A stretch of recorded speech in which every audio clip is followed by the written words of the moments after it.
High আপু, ভালো আছেন? হ্যাঁ, ভালো আছি, বাট তুমি কে? আমাকে চিনতে পারেন নাই? না, আমি ঠিক চিনতে পারিনি।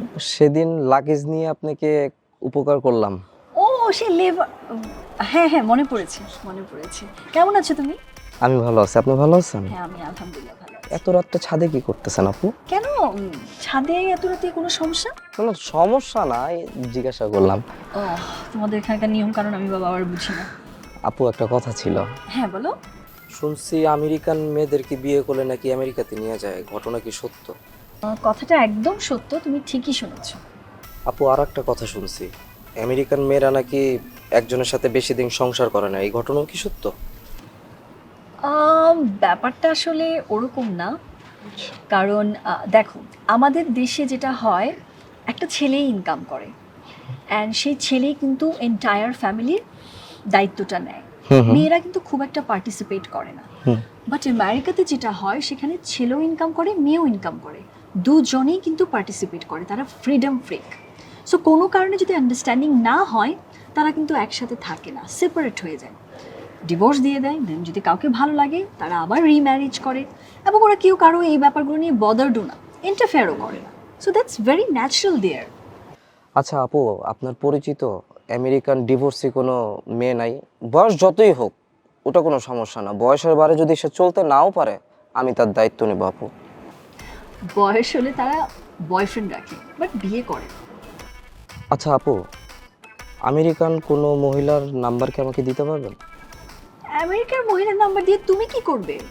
আপু ফেসবুকে আসলে কত নিউজ দেখি যে প্রেমের টানে বিদেশের তরুণীরা বাংলাদেশে চলে আসে, এরকমও যদি আপনি কারো একটা নাম্বার আমাকে দিতে পারতেন তাহলে আমি হয়তো বা তার সাথে একটু ভিডিও কলে রিলেশনে যাইতে পারতাম আর কি। It's so weird.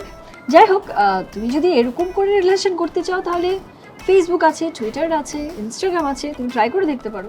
আপু প্রচুর ট্রাই করছি, মানে আমি যতবারই ট্রাই করছি ততবারই মনে করেন আমি ব্যর্থ আপু, ধরা খাইছি। ধরা খাইছো মানে? হ্যাঁ আপু, ধরা খাইছি।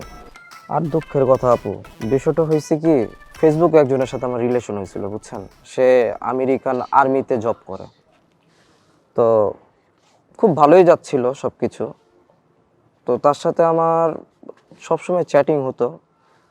একদিন আমার সাথে ভিডিও করার 10 সেকেন্ডের মতন কথা হয়েছিল, জাস্ট আমি খালি বুঝতে পারলাম যে একটা মেয়ের সাথে আমি কথা বলতেছি।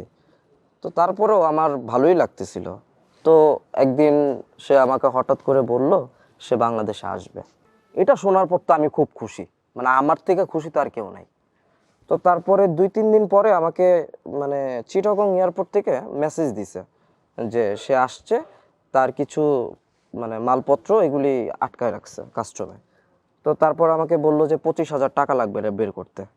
তো আমি তো আপু আবেগী একটা ছেলে, আমি কোনো কিছু চিন্তা ভাবনা না করে আমি 25,000 টাকা পাঠাই দিছি। কিন্তু আপু এই 25,000 টাকা পাঠাই দেওয়ার পরে মানে আমারে সব কিছু থেকে ব্লক করে দিছে। আমি আর তার সাথে যোগাযোগই করতে পারিনি। আর এই বিষয়টা মনে করেন আমি আর নিতেই পারি নাই। পরে অবশেষে আমার একটা ফ্রেন্ডের কাছ থেকে আমি জানতে পারলাম এটা এরকম নাকি, মানে এখন রিসেন্টলি আর কি হচ্ছে, খুব ভালো মতনই হচ্ছে, যে এরকম ফ্রড ভরে গেছে। মনে হয় আমি এরকম একটা ফ্রডের পাল্লাই পড়ছিলাম আপু, কপালটাই খারাপ।